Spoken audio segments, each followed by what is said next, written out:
Salut à toutes et à tous, dans cette vidéo je vous propose d'étudier avec vous le mouvement d'une particule chargée dans un champ électrique uniforme.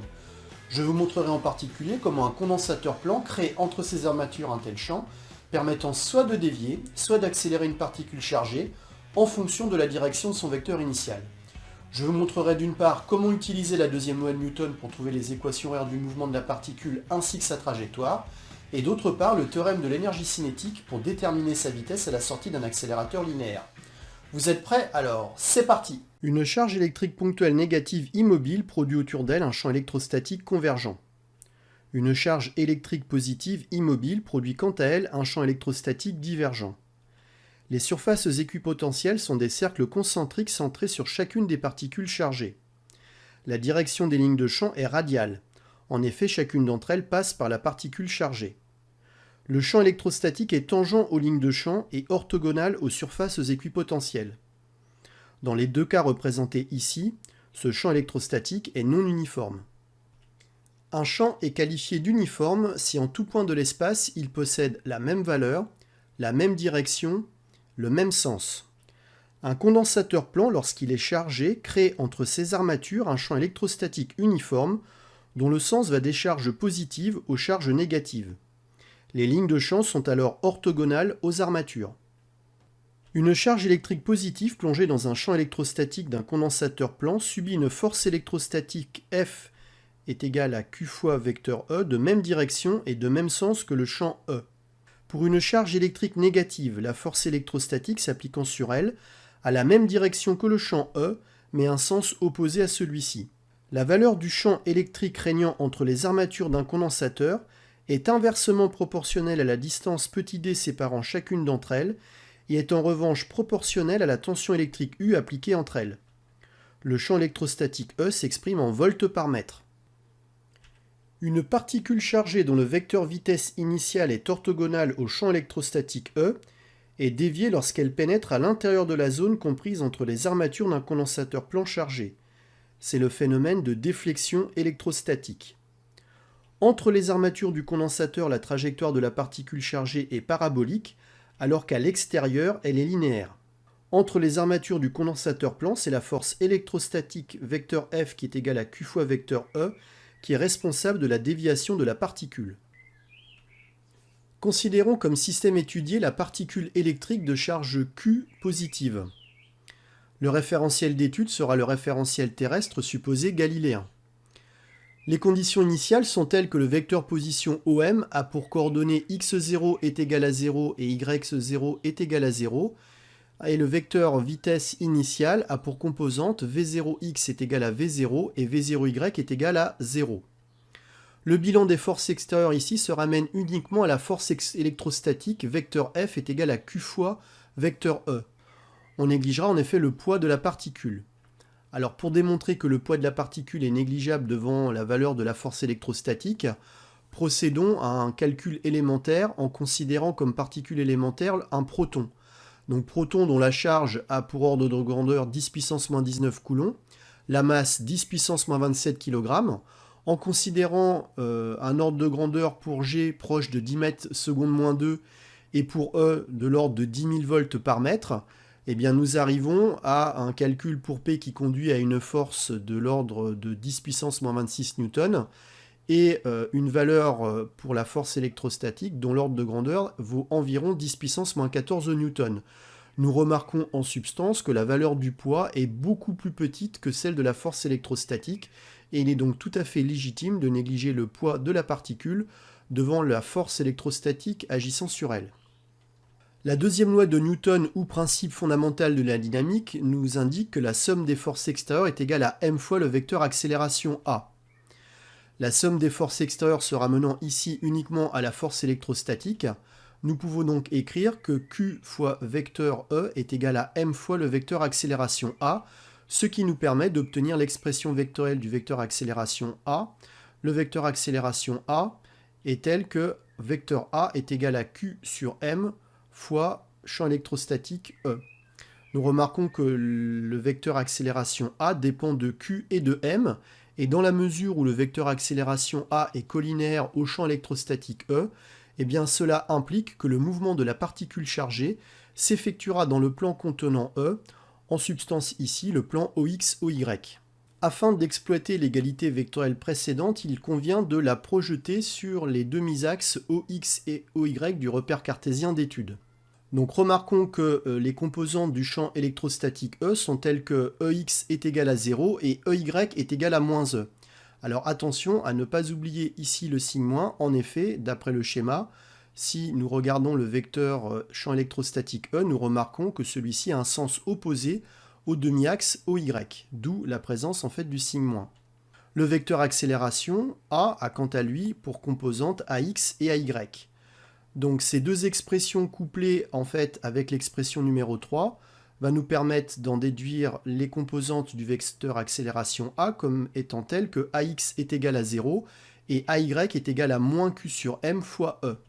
Donc il va être ici aisé d'exprimer AX et AY sous une forme différente. En effet, par définition, AX est égal à dVx sur dt et AY est égal à dVy sur dt. Donc en procédant à des intégrations par rapport au temps, nous allons pouvoir en déduire l'expression des composantes Vx et Vy de la vitesse. Donc, en effet, une primitive de 0 est une certaine constante d'intégration notée C1. Une primitive de moins Q sur M fois E est moins Q sur M fois E fois T plus une certaine constante d'intégration C2. Ce qui nous conduit à écrire que le vecteur vitesse V a pour composante Vx est égal à C1 et Vy est égal à moins Q sur M fois E fois T plus C2. Afin de lever l'indétermination portant sur les constantes d'intégration C1 et C2, il convient de faire intervenir les conditions initiales portant sur le vecteur vitesse V. En effet, à t égale 0, le vecteur vitesse V a pour composante V0x est égal à V0 et V0y est égal à 0, ce qui implique que la première constante d'intégration C1 est égale à V0 et C2 est égal à 0. Ce qui va nous permettre d'écrire ici l'expression des composantes du vecteur accélération V telle que Vx est égal à V0 et Vy est égal à moins Q sur M fois E, le tout fois T. En repartant des composantes Vx et Vy du vecteur vitesse, nous pouvons remarquer que Vx est égal à dx sur dt et Vy est égal à dy sur dt par définition. Donc en procédant à des intégrations par rapport au temps, nous allons pouvoir remonter aux expressions de x en fonction du temps et y en fonction du temps. Donc remarquons qu'une primitive de 0 est V0 fois t plus C3. Remarquons qu'une primitive de moins Q sur M fois E fois t est moins 1 demi de Q sur M fois E fois t au carré plus C4. Ce qui va donc nous permettre ici d'écrire les coordonnées du vecteur position OM telles que x est égal à V0 fois t plus C3 et y est égal à moins 1 demi de Q sur M fois E, le tout fois t au carré plus C4. Afin de lever l'indétermination qui existe sur les constantes d'intégration C3 et C4, nous allons faire intervenir les conditions initiales portant sur le vecteur position OM. À t égale 0, nous remarquons que le vecteur position OM est tel que x0 est égal à 0 et y0 est égal à 0, ce qui implique que C3 sera égal à V0 et C4 à 0. Nous pouvons donc en conclure que le vecteur position OM a pour coordonnées x est égal à V0 fois t et y est égal à moins 1 demi de Q sur M fois E, le tout fois t carré. Ces deux expressions constituent les équations horaires du mouvement. Nous pourrions également les écrire d'une manière légèrement différente en remarquant que E est égal à U divisé par D. L'équation de la trajectoire s'obtient en éliminant le temps en combinant x avec y d'après donc les équations obtenues précédemment, c'est-à-dire les équations 5. En effet, le vecteur position OM est tel que x est égal à V0t et y est égal à moins 1 demi de Q sur M fois E, le tout fois t au carré. Nous pouvons donc écrire simplement le fait que t est égal à x sur V0, et en remplaçant t par cette expression, nous allons pouvoir donc réécrire y uniquement en fonction de x.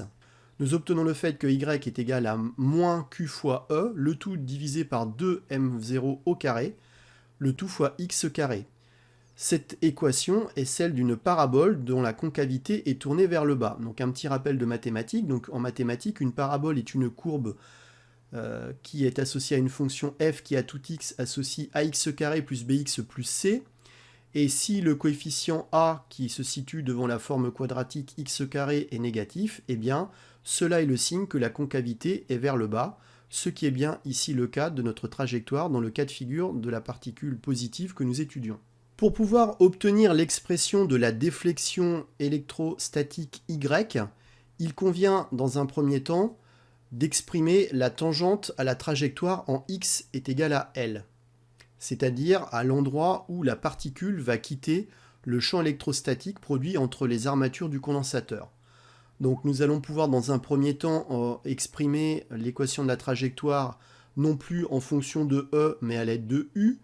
Donc la tangente à la trajectoire en x est égale à grand L, eh bien, est une équation de type affine qui aura pour forme y est égal à ax plus b avec petit a qui est égal à tangente alpha et qui sera elle-même égale à dy sur dx. Donc je vous renvoie ici au petit schéma qui figure juste à côté de la démonstration qui va suivre. Donc dy sur dx va donc pouvoir s'écrire sous la forme moins q fois e, le tout divisé par mv0 carré, le tout fois x, ce qui implique qu'en x est égal à L, eh bien il suffira de remplacer dans l'expression précédente x par grand L. Donc l'équation de la tangente à la trajectoire en x est égale à grand L aura donc pour forme y est égal à moins q fois grand E fois grand L, le tout divisé par mv0 carré, le tout fois petit x plus petit b. Ce qui implique qu'en x est égal à L, eh bien on aura la forme qui est représentée ici sur la diapositive, donc en remplaçant tout simplement x par L.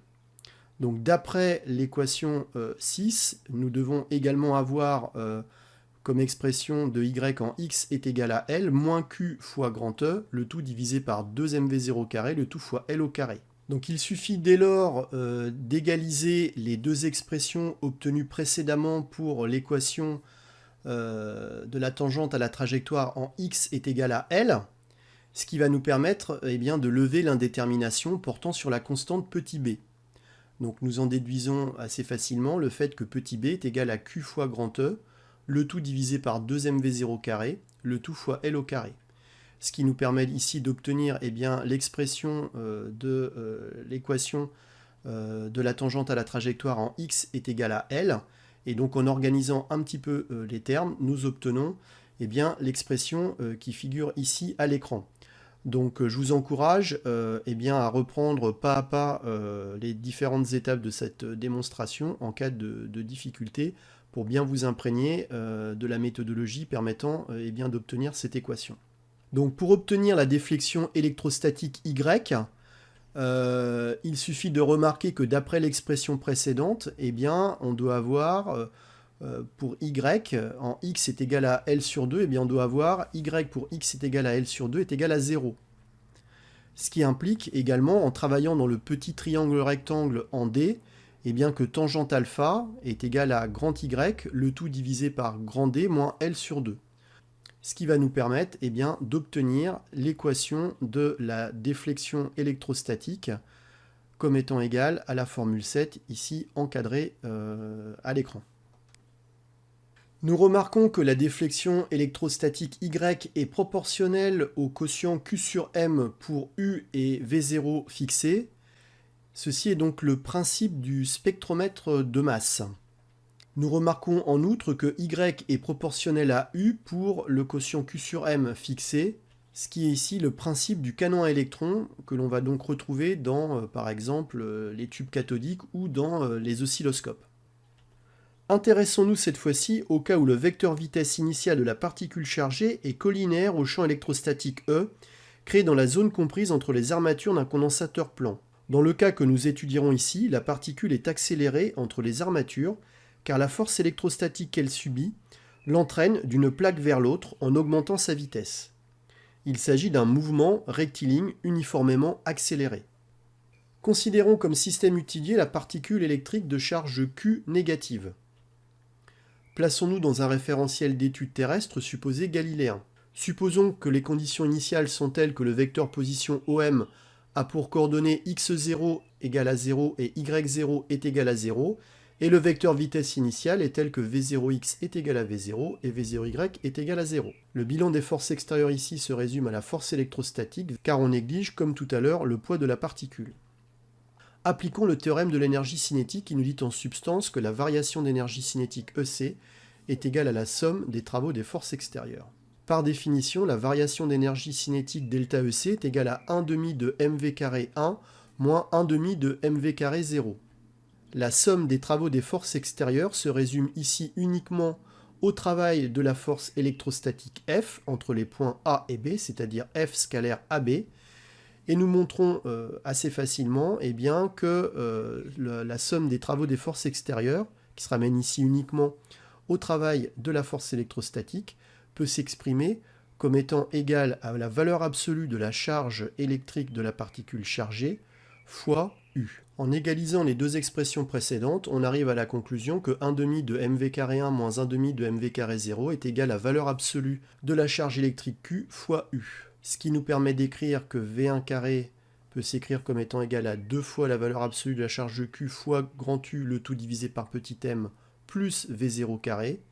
Et en prenant la racine carrée, nous obtenons l'expression 9 qui est celle de la vitesse de sortie de la particule chargée lorsqu'elle quittera les deux armatures du condensateur.